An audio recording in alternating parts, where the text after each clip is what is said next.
Hey everybody, welcome back to the Candlestick Kids Fantasy Football Podcast. I'm your host, Bobby Lamarco, here to break down for you today key player trends that you need to know before setting your lineups tomorrow. Also, some key NFL injuries, big news, something that's going to impact your fantasy team for tomorrow's games. It's about 5:45 on the West Coast, so if you're joining me late on the East Coast, I appreciate you. But if you guys don't get this audio today, you'll get it on the podcast side for tomorrow. Make sure you listen before the games and listen to the whole thing because I'll be breaking down every single team, key player trends that are impacting your fantasy players. Also, I want to make sure I want to give a shout out to the fantasy focused YouTube community. Thank you for all you guys do for us. We love you over here on the YouTube side. So if you're listening to the audio, make sure you're checking out the videos because we do our Sunday live start sit show every single Sunday. 10 a.m. to 1 p.m. Eastern. Every single Sunday we do our live start sits, guys. But we're also excited to announce our new partnership with Good Sports. Good Sports is a youth charity organization that helps underprivileged communities play sports. So essentially they donate materials, equipment, and resources to underprivileged communities to help kids play sports. And we're excited to be donating 10% of all our donations from our Super Chatters, from our Venmo, to them every single Sunday. So please make sure you're joining us. And also, just to get your questions expedited, it's just a great way to, if you have things to do, you just need to get your start sit questions in, guys. Now you can use that start sit function with the super chat on YouTube. But if you're on Twitch, if you're on Facebook, on Periscope, and you don't have YouTube per se, you can jump on Venmo, use the Venmo account. The 10% goes to a good cause, but also get your answers right away on these videos. Now, before I dive into each one, I want to make sure you're following us across the board on Twitter, at Bobby Lamarco, at Sky Gawasco, at Fantasy Focus, at the Buck59. If you're not following Buckster, make sure you're doing that well. And also Jordan as well, J Della Valley on Twitter. We're all over Instagram. I'm doing my videos on TikTok as much as I can. So make sure you're following the TCK Pod across the board, the Candlestick Kids on Instagram, the Fantasy Football X Factor, the Fantasy Focus guys over there on Instagram as well. So make sure you're following us across the board. If you're listening to the podcast piece, the audio, make sure you guys are also following the Believe Network. All our podcasts are on the Believe Network now and all brought to you by BetOnline AG. So make sure you're checking out our partners and all our fellow podcasters on the Believe Network. Now let's talk a little bit about some key injuries. And really why we're here today is talk some key injuries and also talk a little bit about some of the player trends that you need to know. So first off, key injuries heading into week 6. I just basically do a rundown of every injury that popped out to me in every single game and where it moves the needle for your fantasy team. So if you're joining on Instagram, make sure you're hopping over to YouTube. But if you want to stay on Instagram and get that weird side angle, go for it. I don't know. It's up to you.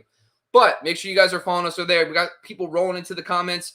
I'll make sure to pop in out, guys, making sure I check your questions out. But make sure if you're asking start sit questions on the podcast, you're joining us every single Sunday, 7 a.m. to 10 a.m. Pacific time, 10 a.m. to 1 p.m. Eastern for our Start Sit Show. So let's break this down. First off, and the player trends, let's start the Miami Dolphins and the Jacksonville Jaguars. Xavier Howard, top cornerback for the Miami Dolphins, is out for this game. Someone that I think let us all of us down last week was Marvin Jones. This is big news for Jones. Xavier Howard and also Byron Jones is also dealing with a couple ailments. He's questionable for this game. I think Marvin Jones is someone that you could probably plug into your lineup as a wide receiver 3 in his matchup now with Xavier Howard out. Another thing we'll talk about in the player trends, Laviska Shenault moved to the outside.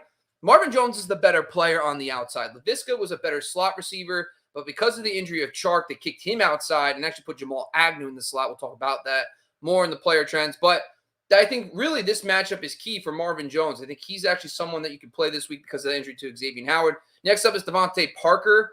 Devante Parker being out of this game again. Last week, no one really took a stranglehold. Waddle did not perform and underperformed against the Tampa Bay Bucks. Mike Gesicki had a fine day for a tight end, and I think Mike Gesicki's the guy that I want to continue to play because of this injury. I think he gets the most work. Preston Williams is like a deep dart throw. He actually ran a decent amount of routes, but he's very injury prone. He even got banged up in that game. But Preston Williams is the guy who's going to get the playing time boost the most. Waddle's still in there, and of course, Mike Gesicki. But I think Preston Williams is the deep name, maybe a DFS dart throw in DraftKings that you can actually use in this game against the Jags. The Jags are actually average against wide receivers.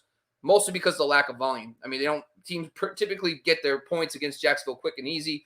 There's not a lot of volume, but they are average against wide receivers. So could be a thing, but I actually might just think because of the injury to Devante Parker. Jaguars will be down one of their top offensive linemen, center Brandon Linder. This is a slight hit to a guy like Trevor Lawrence with a rookie quarterback playing with a new center.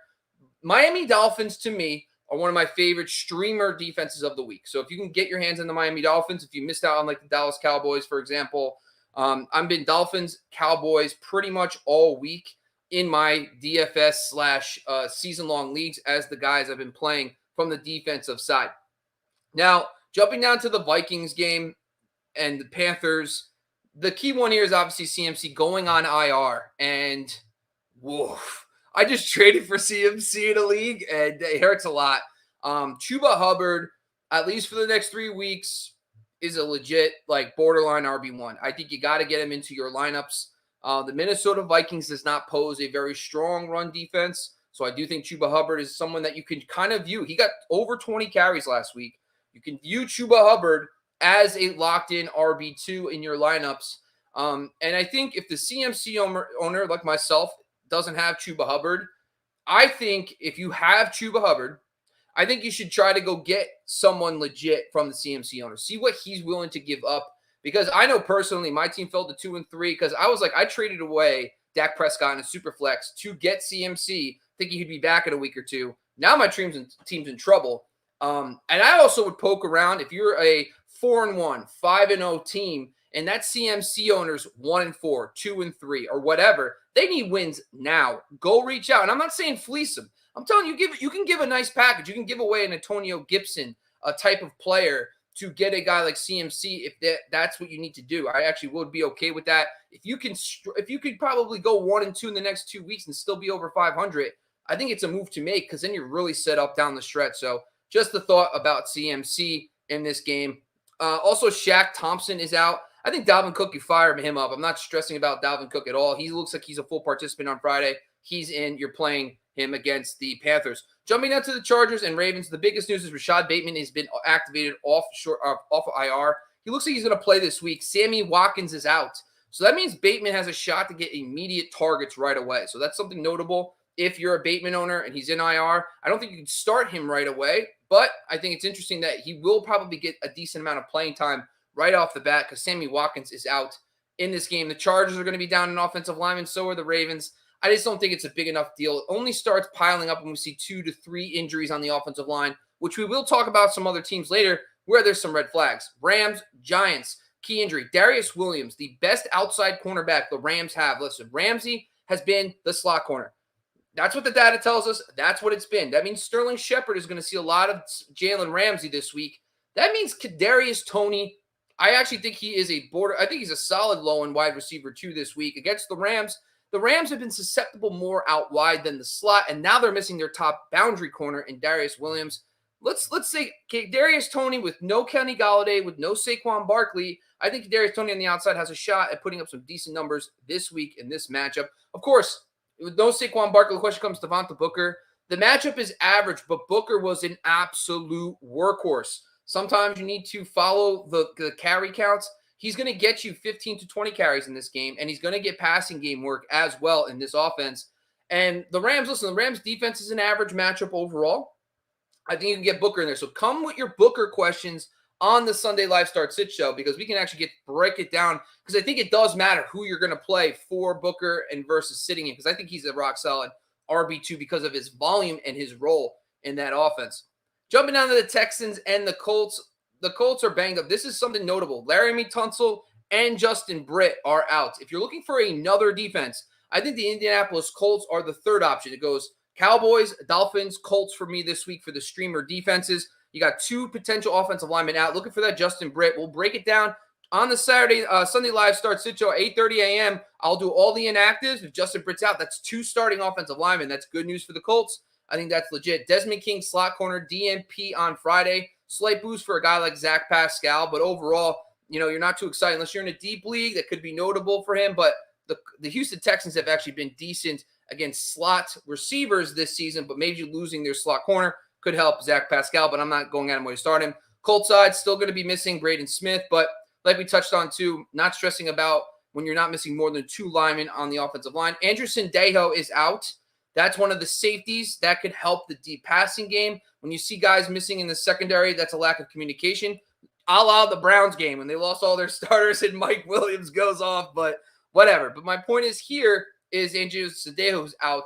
That could really be helpful. Brandon Cooks is one of my favorite starts this week, so a safety being out could be helpful for him. I'm not really messing around with the tight ends either, so I'm not going to worry about that. Blankenship is out, okay? In my kicker analysis, I kid you not, Michael Badgley, who's going to be the free agent. No one's going to have Michael Badgley, okay? Not a single person. He's one of my favorite dart throw, 0%. You want a kicker, and he's going to get a lot of opportunities in this game, I guarantee you. Michael Badgley, folks, replacing Rodrigo Blankenship this week. I guarantee you he'll get enough opportunities to finish as a K1 this week. It's weird saying K1, but a top 12 kicker in this game. I'm calling it right now. If he misses 2 field goals, though, guys, it's not my fault. It's an opportunity analysis. It's not actually. I can't kick it for him, folks, but stick it with me there. All right, Chiefs, Washington football team. Of course, the big one is CEH. Do I play Darrell Williams? The correct answer is yes. We talked about this in our player trends episode last week. They started giving Darrell Williams more work anyway. He got double-digit touches just the week prior, and now there is no Marlon Mack trade yet on the books. I think you could get Darrell Williams in your lineup. He's probably the favorite of all the streamers because he was also getting a decent amount of pass game work. So now he's going to get more carries, and he was actually the preferred pass pro back. That's good news for Darrell Williams. I think Jerick McKinnon is going to get play, but I think Darrell Williams, of course, is the guy to know him. Chris Jones, one of the best defensive tackles, is out. I think Antonio Gibson is a rock-solid play this week. I understand the game flow points J.D. McKissick, but the matchup is juicy for Antonio Gibson. The Chiefs get gashed on the ground, and I think Gibson's going to get plenty of work. He had 20 carries last week. He made me eat chum because he scored 2 touchdowns, but I think Gibson improves. Chris Jones is their best defensive lineman. He is out. Washington football team, DMP on Friday for Terry McLaurin. No bueno, not good. Curtis Samuel also out. Cam Sims out. 2 offensive linemen out. That's a little concerning. I know Chris Jones being out helps offset that a little bit, but 2 offensive linemen being out, the Chiefs defense is not a streamer. I don't think they are. I think this is a game where, Taylor Heineke's scrambling, getting some points. I understand that. But if Terry McLaurin is out, then you got to start thinking, okay, is this a problem? 2 no offensive linemen, no Curtis Samuel, no Cam Sims, no Terry McLaurin. That's where it starts getting a little interesting to me. Maybe a Chiefs as like a DFS dart throw or something like that. But on top of this, what's notable is Ricky Seals-Jones. Last week, he led the team in slot routes. We'll talk about some player trends, but Seals-Jones against the Chiefs is a rock solid. He's going to be a tight end 1 this week. Get him in your lineups. I know there's a lot of Gesicki or Ricky Seals-Jones. I think you can't go wrong. I think both guys, because of the injuries to the players around him, plus the matchup, I just think Ricky Seals-Jones, because the Chiefs, are going to put up points. The Jags-Miami game could get a little low scoring. And they're playing in London. So they're going clogging or whatever they do in London. And that's the key there. So I think I actually lean Ricky Seals-Jones over Gesicki because of game flow in that matchup. Packers, Bears, Jair Alexander, Kevin King, both out. That's the 2 top corners for the Packers. That's good news for Justin Fields. I think, listen, when you're looking at this matchup, Darnell Mooney is starting to play a little more in the slot. Allen Robinson is a talented receiver. No one's doubting that. The volume has been terrible. But backup cornerbacks, I think this is the week where we can backdoor some DFS play on Allen Robinson. I know it's been a terrible disaster. Season long, I think you probably have better options. But let's say you have banged up injuries. You need a second flex. You need a wide receiver 4, whatever you need. Allen Robinson against backup Packers cornerbacks. I will bet on the talent this week for Allen Robinson in that game. So I'm actually leaning his way. In deeper leagues, deeper starting lineups, but I'm not going out of my way to start Allen Robinson, but don't hear what I'm not saying. Bears side, David Montgomery, Damian Williams out. Khalil Herbert is going to be a popular play, and I agree. The Packers matchup is good. He's actually one of my sleeper running backs. It was actually Damian Williams when I wrote the article, but now it's Khalil Herbert. He had 18 carries last week. I think Herbert is a nice start. He's another guy to bring on Sunday. Bring him to start sits. We'll talk through because he's a very specific play. I'm not going to go out of my way to start him over more established players, but I think Khalil Herbert is someone that you need to get in your lineups if you are desperate at running back or need a flex spot this week. Also, Bears are going to be down an offensive line, which is bad news for their team. But overall, the Packers' run defense has been so bad. I don't think it's going to be that big of a problem losing one offensive lineman. Bengals, Joe Mixon's in, Samaje Perine out. This might be the Joe Mixon blow-up game. No team gives up more points to the running back position than the Detroit Lions. Like, in the sense of they are just versus expectation, it's insane. Joe Mixon week. This has got to be the week he goes off. They said he's going to get a full workload. I'm buying Joe Mixon. On the other side, Quintus Cephas, he's out. Tyrone Williams, he's out. TJ Hawkinson's been getting gobbled up. I think Amon-Ra St. Brown is someone that you could put into your lineups this week in PPR formats. Back-to-back weeks of 8 targets. And I think you can get Amon-Ra St. Brown in your lineups this week if you need a wide receiver 3. Cardinals, Browns, Max Williams out, of course, for the season. Zach Ertz in. Not this week, though. He's not in this week. He'll be starting next week. But Ertz is an interesting player. If you picked him up, good for you. He's going to be a good guy to play moving forward. Chandler Jones, top pass rusher for the Cardinals, is out.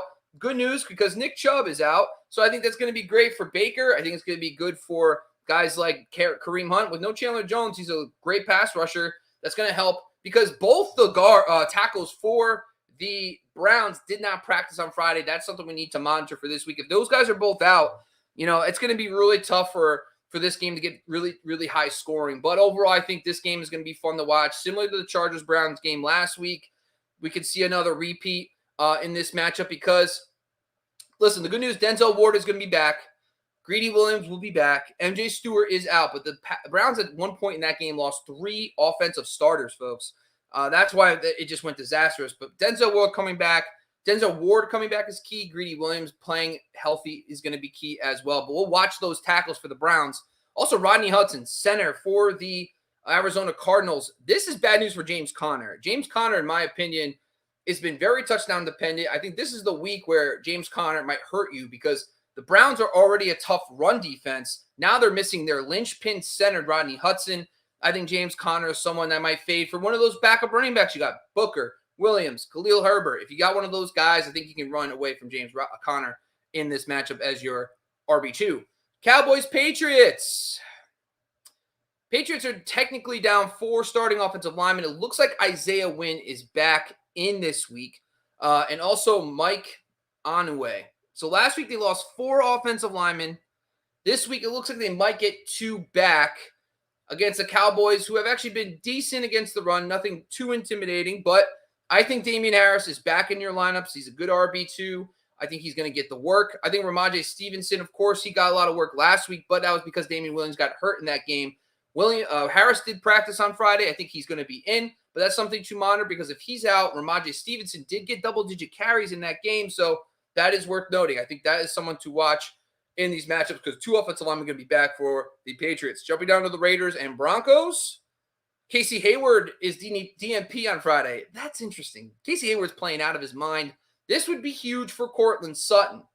Now, Cortland Sutton, in my opinion, is a sit this week if I could fade him. If Casey Hayward's in, I'm taking Cortland Sutton out of my lineups this week because the fact that the Raiders have been the best defense against out-wide receivers this season. So I am not going out of my way to start Cortland Sutton, and I'm trying to fade Tim Patrick if I can as well. Steelers, Seahawks. No, of course we lost, Russell Wilson. Gino looked the part, and I'm just going to go out on a limb and say this. Gino Smith has never played with DK Metcalf and Tyler Lockett or players of their caliber in his career. Gino Smith was playing with the most ridiculous receiving core ever. Like, he did not have elite number 1, and now he has 2 number 1s on his own team. And last week he showed that he could play against who they play last week? I'm sorry. 49ers? No, they played a division team. I don't know. I forget off the top of my head. Why am I blanking? Anyway, they played somebody last week. I forget. Rams. There you go. Rams on Thursday night. My fault. And he looked the part against the Rams. A very decent defense. So I think the Steelers have been very bad against quarterbacks and wide receivers this season. Gino, to me, is someone you could play in a 2 QB league, but he is on the road against Pittsburgh. Could be sloppy. Not going to go out of my way to start Gino, but if you want to put him in your super flex, I don't see why not. Playing with some decent players. Chris Carson was put on IR. No Rashad Penny. It's going to be the Alex Collins show, and Alex Collins has looked good, but the matchup is really bad for him this week. I think you're going to see a similar workload to last week. I think he'll get you 8 to 10 points.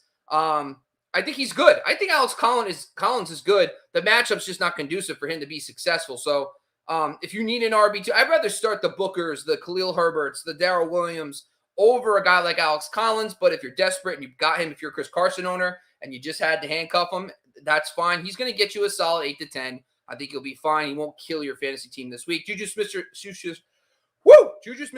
is out this week, out for the season, hurt his shoulder. Chase Claypool is someone I want everyone to watch. He did kick into the slot last week. We'll talk about it in player trends later. But him being out, listen, that just boosts the value of Deontay Johnson, Chase Claypool. We'll see what happens. James Washington was out last week, so that is something we need to look on that. So that's just a key factor there as well. But overall, listen, we have Nick Chubb. I know we just had someone pop in there and say Nick Chubb out. Yes, Nick Chubb is going to be out for a couple weeks. Guys like T.Y. Hilton are back this week as well. So no Nick Chubb for a while. That's going to be tough. Kareem Hunt owners, congratulations. You'll have fun with that. But overall, I just think that for me, that's basically all the injury updates I have for this matchup. There will be more tomorrow. Make sure you're joining us on our Sunday Live Start Sit Show every Sunday, 7 a.m. to 10 a.m. Pacific time, 10 a.m. to 1 p.m. Eastern for our Start Sit Show, guys. We'll be breaking down all the Khalil Herberts and the Devonte Booker questions, all of them that you got for this week. Make sure you got that. And then, of course, Mitchell James, good job calling out. If you need a deep flyer behind Kareem Hunt, Johnson is the guy you want as the number 2. But I want to look into that because there was another name, and I can't remember off the top of my head. You got me on the spot here, but I'll look at that. Someone else was getting work too, but I want to make sure to break that down later. But before we jump into the player trends, I'm going to take a quick commercial break, and we're going to discuss our new sponsor. We're really excited for our new partnership with Care Factor. I'll be back right after this commercial break. Hey, TCK Potters and Fantasy Focus community. Are you looking for options for hair loss? There are many options out there for treating it. However, most products treat the cause, such as DHT, and don't do much to support the growth of new and stronger hair. It's like removing harmful weeds from your lawn, but not doing much to fertilize the grass. That's why the Fantasy Focus and TCK team has partnered with Care Factor. Care Factor saw this problem and focused their research on finding just the right combination of biosynthetic growth factors and an innovative delivery system to promote fuller, stronger-looking hair. So whether you're a listener who suffers from various forms of alopecia or even stress-related hair loss, the Care Factor treatment is the perfect scalp-friendly solution that can help and influence stronger and healthy hair throughout all stages of the hair life cycle. And now, exclusively for TCK listeners, use the promo code TCK at checkout to get 15% off all products at shop.mycarefactor.com. That's shop.mykerafactor.com. Care Factor, skincare for hair. So there you go, folks. If you're halfway through the games on Sunday and you're losing your hair because you're so stressed out, now you got Care Factor to help you grow that hair back, folks. We're doing it all here for you this year on the Fantasy Focus YouTube channel. All right, let's jump down to player trends. So in the player trends segment, if you haven't joined me in the past, what we do is I break down, basically I take a look at current week, last week, meaning week 5. And I looked at the first 4 weeks of the season. I try to find different areas, whether it's, routes run, slot routes, deep targets, rushing percentages. These are the things I want to look at to see what's changing so we can actually identify players that are on the rise, fall, etc. We'll start with the Arizona Cardinals. Rondale Moore last week ran 20 routes to 18 for Christian Kirk. Slot routes, Christian Kirk versus Rondale Moore. Rondale Moore ran 50% of the routes that Christian Kirk did weeks 1 through 4. Last week, 82% of the routes. So 17 for Kirk, 14 for Rondale Moore. Something's going on here, folks. This is the kind of trend we like to see. I know Max Williams being out was huge because we did see some more 4 receiver sets. But when I looked into that, there wasn't that much more. So it just was Moore was getting work at the expense of Christian Kirk. Green is locked in as the number 2 on the outside, but it looks like Rondale Moore is starting to get more work. And if he's not the distant fourth, he has clearly been the type of player when he gets touches, he's on the field, he produces. This is the type of trend we want to go by. DeAndre Hopkins, he's going to start producing more and more. He did start showing a little more promise, and it's because he's getting more downfield targets. Last week, he had 4 targets of 20 yards or more downfield. He only had 4 the first 4 weeks of the season. This is kind of a similar trend that we talked about last week. It was 2 the first 3 weeks than 2 in week 4. He's starting to get more air yards. It's going to lead to more fantasy points. Definitely exciting stuff. He's someone that he's on the rise without a doubt. Atlanta Falcons, of course, it's the Mike Davis, Cordell Patterson watch. When it comes to routes, first it was 30-12 for Mike Davis in week 4. Week 5, it changed 20-24 for Cordell Patterson. However, 14 of those routes came with Cordell Patterson out wide. They used him essentially as the wide receiver 3 in their offense. That will change with Calvin Ridley and Mike Davis come back. So that's extremely important. But yes, he might lose a little passing game work. But where it gets real key is Cordell Patterson, 14 carries to 13 for Mike Davis. Just the week prior, Wayne Gallman was involved. He had 6 carries to 6 for a guy like Cordell Patterson. Well, this week, Wayne Gallman, 1 carry, 14 for Cordell. He's going to be around for a while, folks. Cordell Patterson, definitely a sell high opportunity, of course, but he's definitely someone that's probably going to be on the flex roster the rest of the season. Baltimore Ravens, talked about this a little bit earlier. Rashad Bateman is back, folks. That's going to be big news with Sammy Watkins out. He probably will get a lot of work right away. Don't know if I'm just going to thrust him into the starting lineup this week, but Marquis Brown led the team in routes last week big time. I mean, it wasn't even close. Mark Andrews and him were kind of floating back and forth, but this week Marquis Brown was the guy, especially with the Sammy Watkins injury. It looks like Marquis Brown's going to be the veteran they leave on because Watkins was getting a lot of work, and I think in 1 and 2 receiver sets, they're going to lean on Marquis Brown more now. His arrow's pointing up because of that injury. Slot routes. The one thing about Marquis Brown, what they did is they kicked him out wide permanently. So weeks 1 through 4, he was playing about 59% of his snaps in the slot. He dropped down to 15% in week 5. Deep routes. Mark Andrews, weeks 1 through 4, only 3 passes that 3 targets of 20-plus yards. In week 5, he had 2 alone. That's the kind of stuff we want to see. Mark Andrews getting more volume. That passing game for the Ravens showed us a lot last week, so I think that's exciting stuff right there. On the ground, 18 carries the week before for Latavius Murray. That drops down to 6, and then 5 for Tyrone Williams. I think if you have Tyrone Williams, you should hold him on your bench because I think they are trying to get him back into the offense. I think Lat Murray just isn't going to give him the juice they need. And I think Tyrone Williams is someone that I want to stash and just wait and see what happens because he did get back into the offense. He was active. He got 5 carries. And Lat Murray just doesn't have the same juice he used to, and he had 6 carries in that game. Back over to the Buffalo Bills. We've been talking about Dawson Knox for weeks now, and it's been nothing with production. It's all about his usage. Ran more routes than Cole Beasley for the 2nd week in a row. That's huge news. He's being trusted more than Cole Beasley. And he also ran 3 more routes than Stephon Diggs. Stephon Diggs slipped to 3rd on the team in routes last week. Very strange stuff. Don't know what's going on there. It was Sanders, Dawson Knox, Diggs. Maybe he's a little banged up. I'm not sure, but it is what it is. Beasley slipped already to 5. Now, Beasley, for him to be a PPR dynamo, he was on the field constantly. This year, he's slipping behind Zack Moss last week for routes. No bueno. Devin Singletary versus Zack Moss update. Week 4, 17 routes for Moss, 11 for Singletary. 18 for routes for week 5 to 8 for Singletary. It's slowly getting there, folks. Moss is slowly becoming a workhorse. He's creeping into that 60, 66, 2/3, 1/3 split area.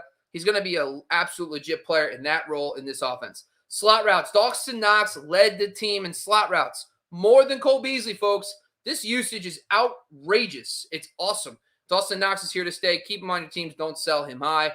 Zack Moss, carries. Weeks 1 through 4, 35 for Moss, 39 for Singletary. Week 5 jumps 11 to 6. We're starting to see the switch. It was Singletary early and often in the season. Now it's Moss getting more routes, and he's getting more carries. That's what we like to see. Zack Moss, RB2, probably rest of season. Panthers, no CMC. I do not sweat this for one moment. 24 of the 27 carries last week went to Chuba Hubbard. Play Hubbard. He probably will give you borderline RB1 numbers. This is an awesome offense. We saw what Mike Davis did last year.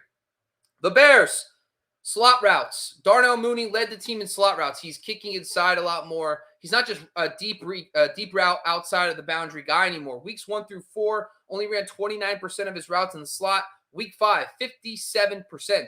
That's a huge difference. It looks like they're trying to use Mooney more inside. That's going to help his PPR value. Definitely someone I like this week because of the issues with the Packers. But I think I just for some reason think I'm leaning slightly on Robinson's way. No, of course, no Williams, no Montgomery. Khalil Harbor is definitely on that RB2 map this week. Jumping down to the Browns, Routes, listen, Odell Beckham still paced the team in routes. Only got 3 targets last week, but he just didn't look the same. I don't know why I said that. He looked fine. What the problem is, him and Baker just don't have that vibe. They are not connecting on deep passes. So I just don't know what to think there. But here's some interesting stuff. David Njoku. He ran 21 routes on 35 dropbacks. That's 60%. He was down to 47% weeks 1 through 4.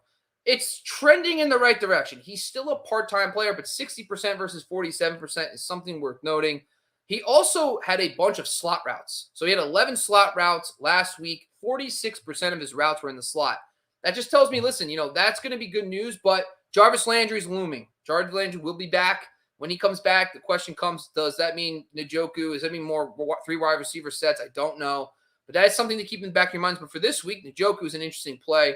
I know he has the toughest matchup on the week against the Cardinals, so maybe not. But just saying, we'll keep an eye on the slot usage. Carries, no Nick Chubb. We talked about this already. Kareem Hunt, wheels up. And then, yes, it is Johnson. Dearness Johnson is the backup RB. I apologize. I stand corrected. Touche, sir. All right, Dallas Cowboys. Schultz versus Jarwin. I actually started having like a serious weird man crush with with Dalton Schultz. Here's why. Weeks 1 through 3, 74 routes for Schultz, 71 for Jarwin. Week 4, 19-9. Week 5, 27-8. That is awesome usage. Like that's like Jarwin's a backup now. It was 50-50. Now 27-8. I'm feeling the Schultz thing. I think in the short term until Gallup comes back, lock and loaded. Even in a tough matchup against the Dallas Cowboys, it's hard to get away from a guy like Schultz. He also saw 45% of his routes from the slot, up from 35% over the first couple weeks. Deep targets. Amari Cooper is starting to be used more downfield. Weeks 1 through 4, he only saw 4 deep targets. Week 5, he saw 3. More air yards typically means more fantasy points, so that's good news for Amari Cooper. I'm actually leaning Cooper over Lamb this week because Cooper is the air yards guy, and CeeDee Lamb is the yards after the catch guy. If you look at the Patriots defense, they're more susceptible deep than they are after the catch. Broncos.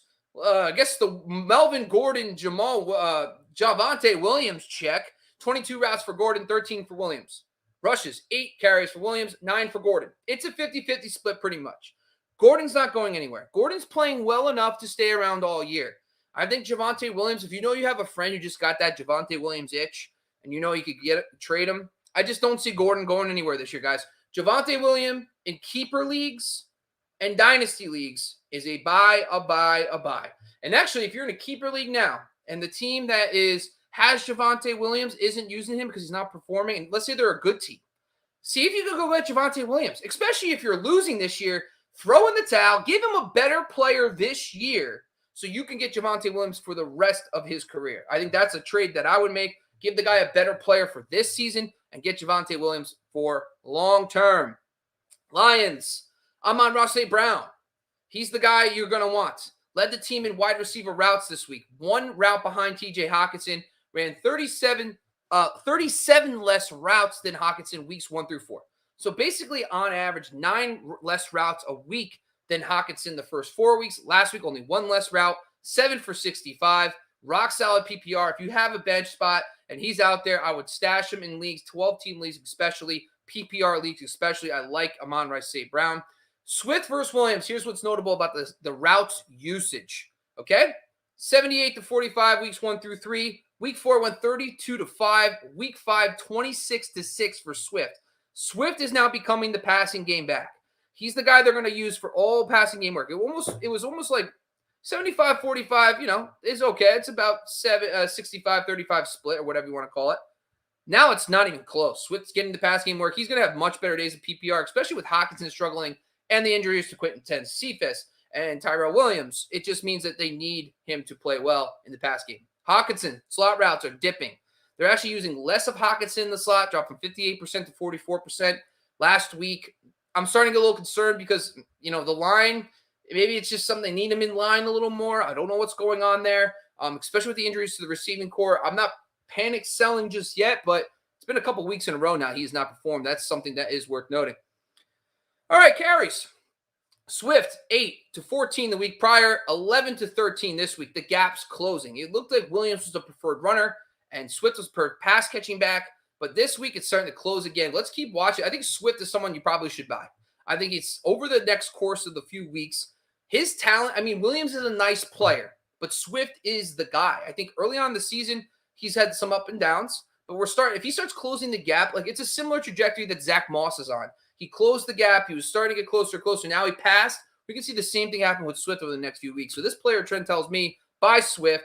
Jamal Williams, I don't think you can sell. I think you just got to ride with it if you can. Package Williams and somebody maybe, but I don't think you can get rid of him.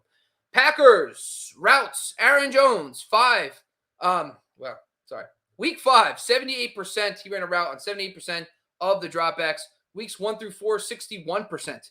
Aaron Jones, folks, is basically the wide receiver 2 for the Packers. And he had the second most targets on the week. He's out there running more routes. That's good news for his fantasy value. I think a big week is coming. I'm calling a big Aaron Jones week. He was the stud of the week in my article I just wrote. They just dialed back Robert Tonyan's work. Now, last week in my player trends, I was excited about Tonyan. I said getting more deep targets, playing a little more in the slot. Looked like he was great. Nope, they dialed back his routes completely. They preferred Cobb. They gave more work to Aaron Jones. So now Aaron Jones is going out for passes, not Robert Tonyan. That's worth noting. I think you drop Tonyan at this point. Ricky Seals-Jones are much better options anyway in this game. All right, folks. I'm actually going to take a quick commercial break and talk quickly about our newest sponsor, and that's Care Factor. We'll be back right after this, folks. Hey, TCK Potters and Fantasy Focus community. Are you looking for options for hair loss? There are many options out there for treating it. However, most products treat the cause, such as DHT, and don't do much to support the growth of new and stronger hair. It's like removing harmful weeds from your lawn, but not doing much to fertilize the grass. That's why the Fantasy Focus and TCK team has partnered with Care Factor. Care Factor saw this problem and focused their research on finding just the right combination of biosynthetic growth factors and an innovative delivery system to promote fuller, stronger-looking hair.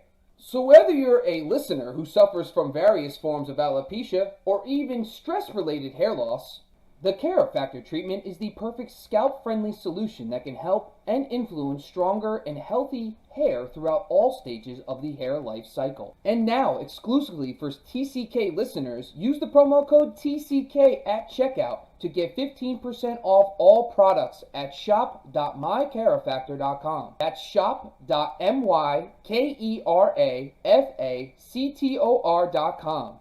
Care Factor, skincare for hair.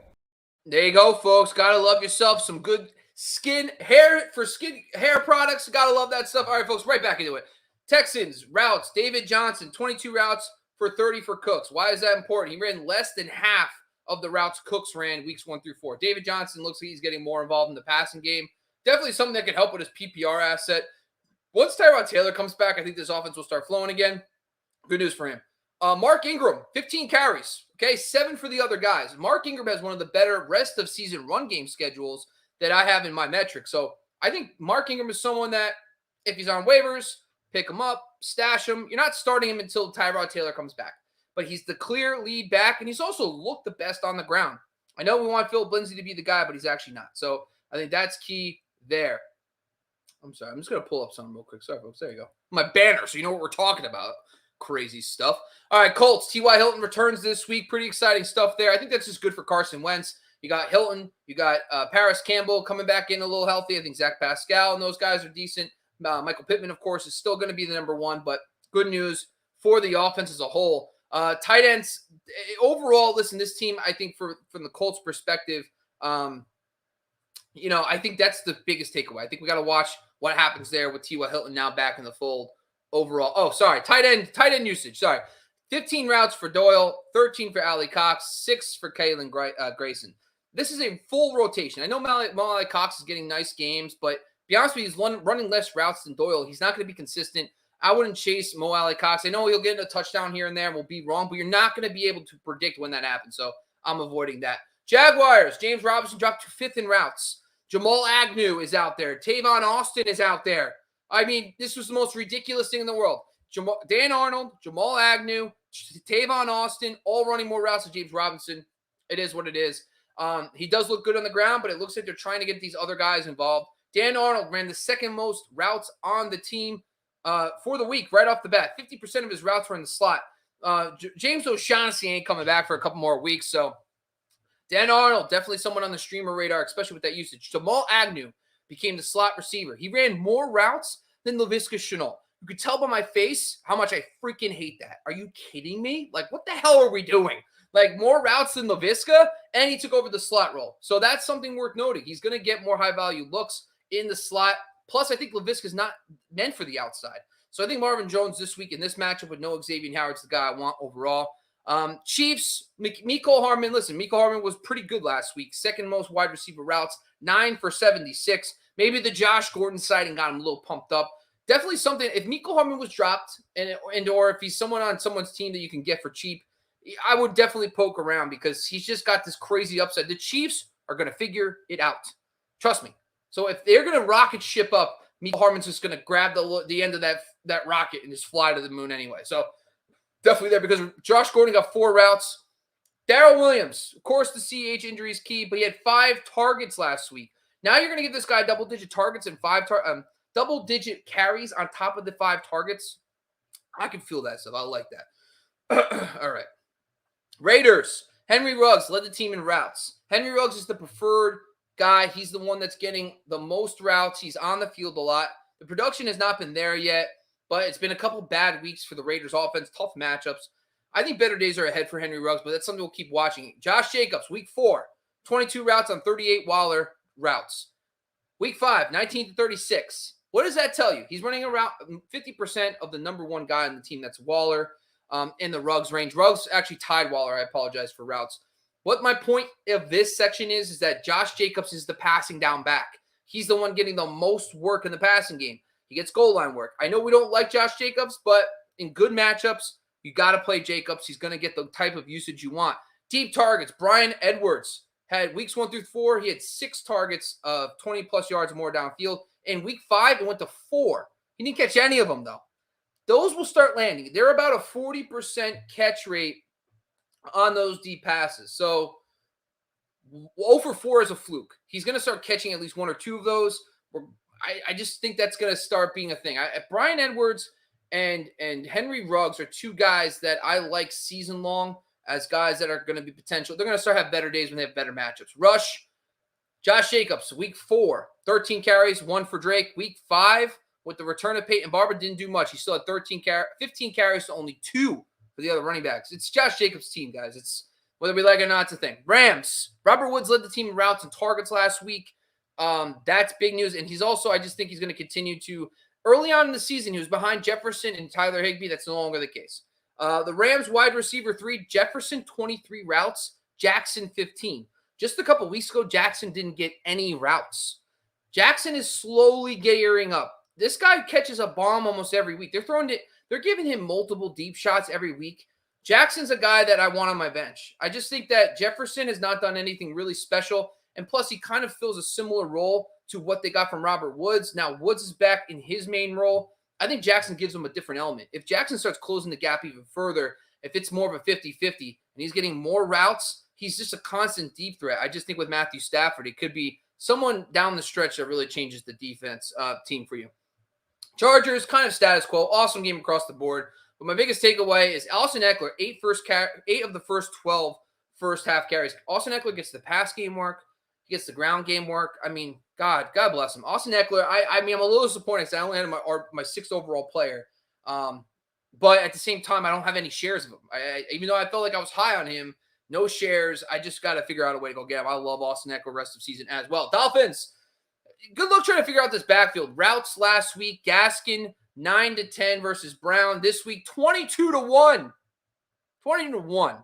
Like, looks like Myles Gaskin is back, baby. Good for him. I mean, listen, the Bucs are actually one of the most susceptible to the running back position through the air in the NFL because they're so dominant on the ground. So maybe pump the brakes on the Myles Gaskin stuff, but still notable. Also, rush carries. Week 4, 8 carries to 2. Brown versus Gaskin. Week 5, Brown doesn't get any carries. Gaskin gets 5. Solomon Ahmed gets 2.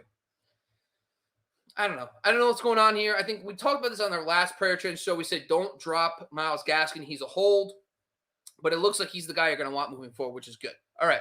Vikings, Tyler Conklin. I know this has been a thing. His ADOT is terrible. And I talked about this on the player trend show last week. It was a half a yard. And I was like, you're asking too much of a tight end to get a bunch of fantasy production after the catch. It's just not sustainable. He doesn't have a big week this week, but at the same time, his usage dropped last week. He dropped from 80% versus the top wide receivers, meaning he ran a route 80% of the time. Jefferson and Thielen did, dropped down to 70 in week 5. So I just don't think Conklin's a guy that you need to rely on. I think Ricky Seals-Jones, even Dan Arnold, for example, is a guy I'd rather have than Tyler Conklin on your fantasy team. All right, Patriots. Damian Harris, we talked about him leading the team in routes for running backs. Now, that was big, but bigger news is the Hunter Henry situation. Hunter Henry, 20 routes to 6 for Jonnu and 8 targets. That's big time. That's big time because Hunter Henry is someone that I've been talking about over the last couple of weeks. Is that someone to watch? But 8 targets, 20 routes. That's just, that's something that we can hang our hat on because he's separating from Jonnu now, and he could actually be a viable tight end one streamer each time, and he could actually be a tight end one if he's going to get that big of a differential. Because Kendrick Bourne has emerged as a legit threat as the wide receiver 3, so they're not running as many 2 tight end sets as we would like. Rushing, Harris 14, Ramondre Stevens 11. Of course, remember, Harris got banged up in this game, so that's not something I would worry about just yet. But I think Harris is the guy. He was the better running back on the day anyway. So moving on. Saints, Kamara, 0 targets in week 4, 8 targets in week 5, and we're back to normal. Saints are on a bye, of course, in week 6. Injuries, Taysom Hill and Deontay Harris. We'll keep an eye on those. Marquise Callaway, 485 and 2. One was on a Hail Mary, though. So kind of a fluke play. Can't really bank on that from Marquise Callaway. Mike Thomas is on his way back. I just don't know what we can think. Well, we'll see if Deontay Harris is out. We'll see what things land after the bye if we want to scoop up Marquise Callaway. Giants, Sterling Shepard returns. Kenny Golladay out. Looks like Daniel Jones is in. Saquon Barkley is out. Listen, Kadarius Toney's legit. Kadarius Toney, as a Giants fan, gives me a little bit of the Odell Beckham rookie year feels. 12 targets. Guy is going to play outside, and he looked even better on the outside. So Shepard playing in the middle, and then you got Toney on the outside and Golladay when he gets back. But with Golladay out, I think this week with no Darius Williams, I think this is big time for Kadarius Toney. Get him in your lineups if you can. Devonte Booker ran the second most routes on the team. So this guy is going to be a legit workhorse. I think he's like the poor man's Najee Harris. He's gonna be on the field all the time. We don't know how good the offense is, but it's not gonna matter when he's getting this much volume. So he'll be a locked in RB2 pretty much across the board. We'll talk through that. Let's jump down to the Jets. Jamison Crowder ran the second most routes on the team again. Week 5. Let's talk about routes between Michael Carter and Ty Johnson. Okay, weeks 1 through 3. 36 for Carter, 54 for Ty Johnson. Week 4, it went 12 for Carter, 11 for Johnson. In week 5, 15 and 12. Once again, we're seeing that slow progression. Michael Carter is definitely someone we want to buy. When you jump over to the carries, it looks like week 4 was 13 of the 20 carries went to Michael Carter. That number is now 10 to 17. So overall, he's still getting well over 50% of the carries, which is good news for his fantasy value. I think that he's someone that I definitely want to try to go get if I can as well. I think he's going to be decent in the second half. Eagles, Sanders Gainwell. I mean, we saw it.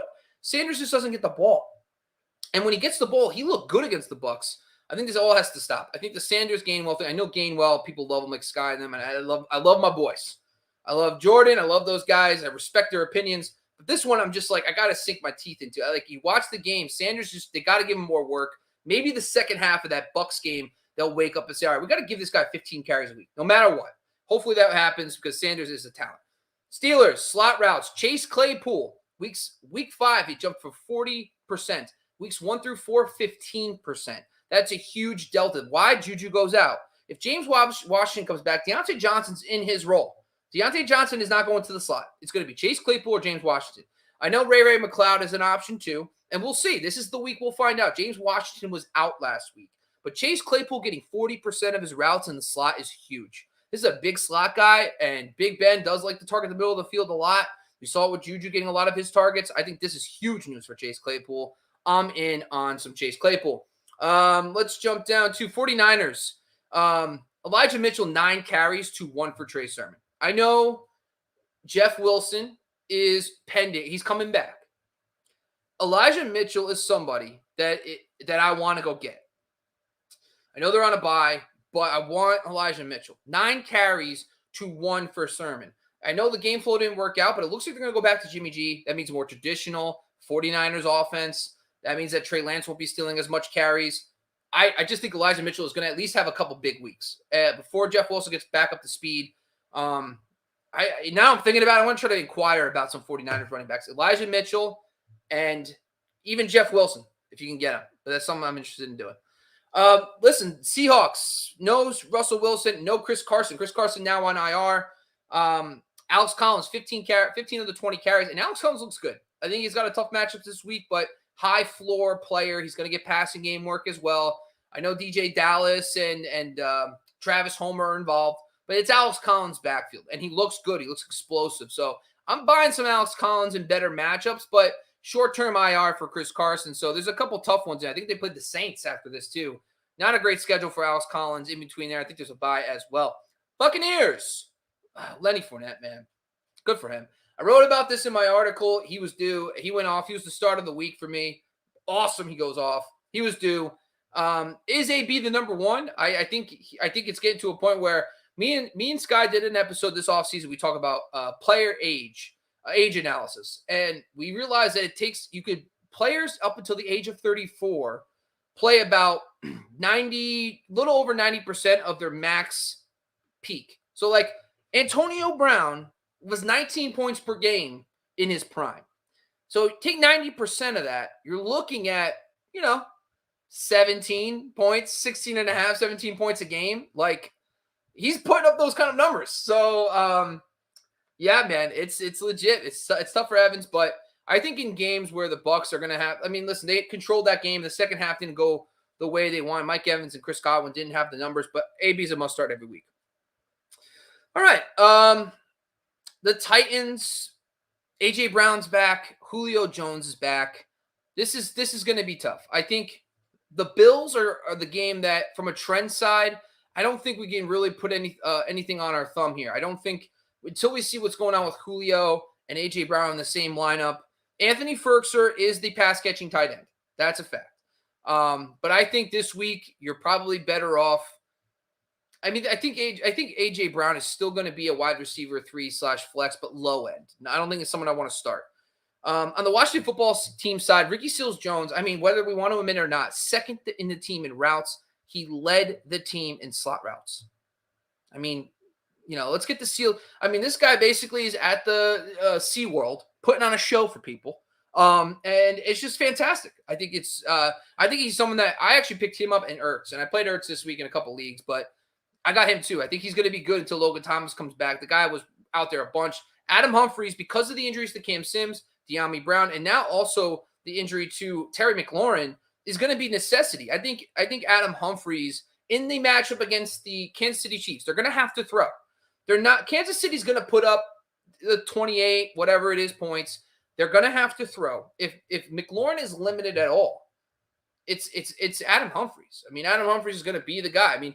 DeAndre Carter was actually a nice player, got some deep targets. I think he'd be a fun DFS guy. I think Carter, to me, is someone that in DFS tournaments that you could throw a dart at because he got a lot of routes last week and got a lot of deep targets too. So something there, but from season-long perspective, probably lean Adam Humphries in PPR formats.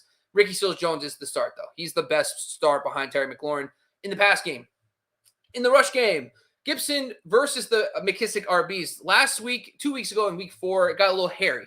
14 carries versus 7 for McKissick. But this week, 20 carries for Gibson, 6 for the other running backs. It's Gibson's backfield. I know I got burned by Gibson. I just sat him in a couple leagues. Not good. But he 20 carries, 60 yards, but 2 touchdowns. Touche. It is what it is. The analysis was right. He had 20 carries for 60 yards, but that level of work, I think the matchup's too good for it to pass up. He still gets a boatload of routes.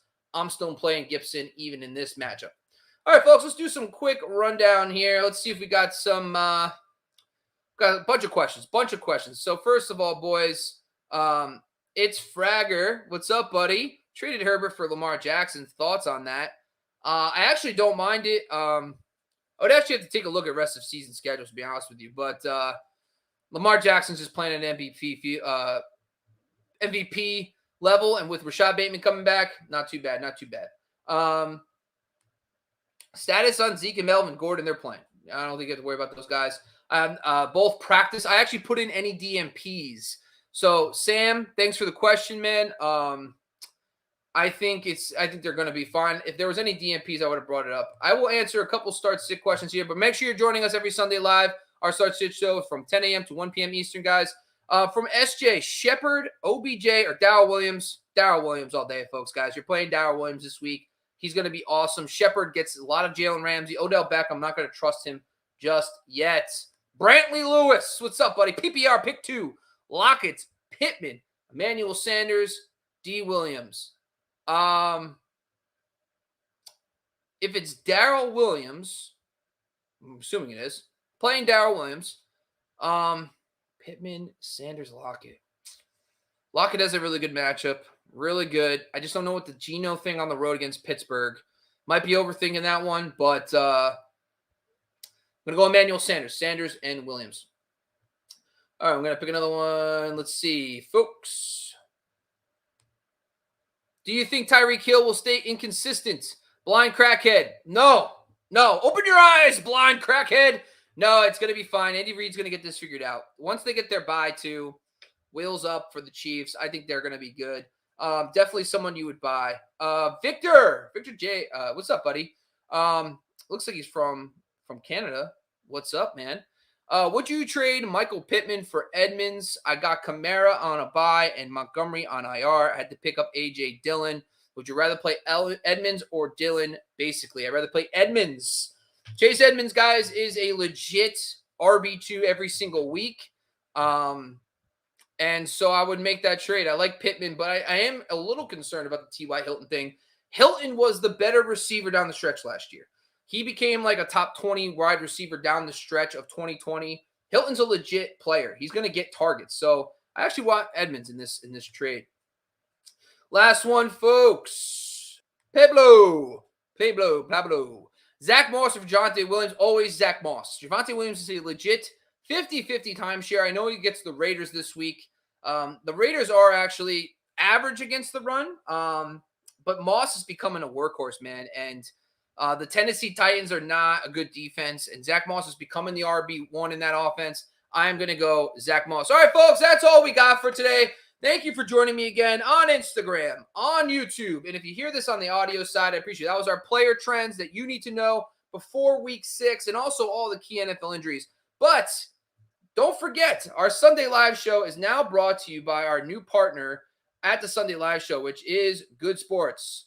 Good Sports is a youth charity organization that helps underprivileged communities and the youth in those communities play sports. They donate equipment, and now the TCK Fantasy Focus crew on our Sunday Live show is partnering with Good Sports and donating 10% of all proceeds to Good Sports. So make sure you're coming out to support us, but also you're supporting a really good cause in Good Sports. So make sure you're joining us every Sunday Live, 10 a.m. to 1 p.m. Eastern, and make sure you're giving back. We're also going to be promoting the show. We're going to be talking about the latest injury news that didn't come out before today. We're going to be talking about all the start sits for 3 straight hours, weather updates, whatever you need to know to set your lineup. So please make sure you're joining us. If you're listening on the audio side, that's on the Fantasy Focused YouTube channel. Once again, guys, I'm Bobby LaMarco. This was the Week 6 Player Trends Key Injury episode. I appreciate you being on. All episodes are brought to you by BetOnline AG on the Believe Podcast Networks. Shout out to all our sponsors, Cara Factor, Jersey Jungle, and Bomb Banana Hot Sauce. And make sure you're seeking that spice, folks. But once again, Bobby LaMarco, guys, make sure you're following us on Twitter, Instagram, Facebook, across the board, at Fantasy Focus, at the Candlestick Kids, at TCK Pod, at Fantasy Football X Factor, Bobby LaMarco on Twitter, Sky Gawasco, Jordan Della Valle. Everybody, make sure you're following us all, guys. Make sure you join us tomorrow. I'm exhausted. It's 6:39. I'll be back up tomorrow morning just in a couple hours to join you guys on Sunday Live. I appreciate you. I